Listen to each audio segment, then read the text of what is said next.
इसके रावी हैं हजरत आयशा भी और अनस बिन मालिक भी, ये दोनों रावी हैं अन-निकाह मिन सुन्नती के। और इस हदीस को बुखारी में भी जिक्र किया गया है, मुस्लिम में भी इसका जिक्र है, मुस्नद अहमद में भी जिक्र है।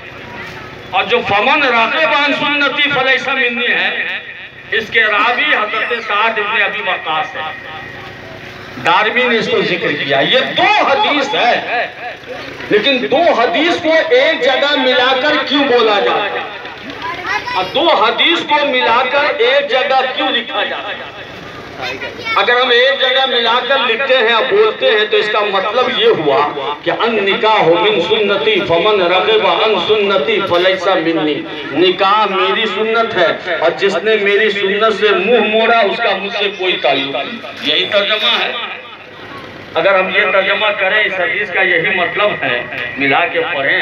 हज़रत ख्वाजा निज़ामुद्दीन औलिया ने तो शादी नहीं की, मखदूम अशरफ सिमनानी जहानियत जहांगीर रहमतुल्लाह अलैह ने तो शादी नहीं की।